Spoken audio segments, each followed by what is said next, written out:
Bayern fällt zurück. Ganz Deutschland wird in atemberaubender Geschwindigkeit abgehängt.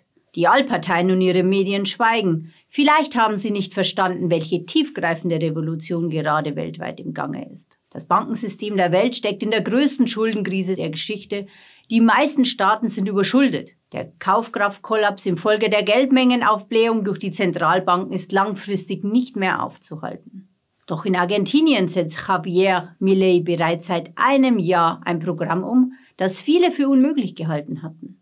Er schaffte nicht nur zahlreiche Ministerien ab, sondern auch die Finanzämter, vereinfachte das Steuersystem und gab der Wirtschaft das zurück, was sie mit Abstand am meisten braucht: Freiheit. Die argentinische Wirtschaft erholt sich seitdem im Rekordtempo.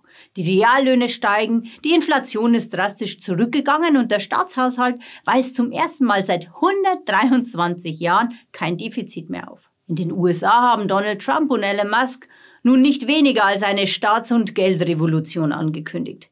Sie wollen den Staatsapparat massiv abbauen, die Wirtschaft durch Deregulierung entfesseln und im Umfeld des künftigen Präsidenten wird sogar geplant, einen Teil der Dollar-Währungsreserven in Bitcoin anzulegen.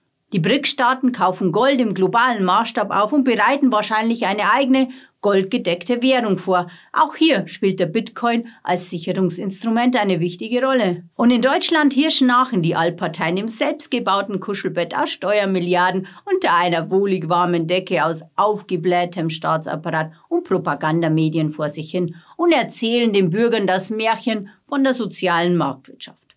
Doch das, was diese Parteien tun, ist nichts anderes, als die soziale Marktwirtschaft zu zerstören. Die einzig politische Kraft mit einer wirklich freiheitlichen und zukunftsweisenden Wirtschaftsprogrammatik ist heute die AfD. Nur wenn wir massiv entbürokratisieren, sinnlose Gesetze wie das Lieferkettengesetz, CO2-Abgaben, Berichtspflichten und andere Bürokratiemonster abschaffen, werden Unternehmen nach Bayern und Deutschland zurückkehren, heimische Betriebe endlich wieder Vollgas geben können und die Wirtschaft aufblühen. Das wünsche ich Ihnen und uns fürs kommende Jahr. Ihre Katrin Ebner-Steiner aus dem Bayerischen Landtag.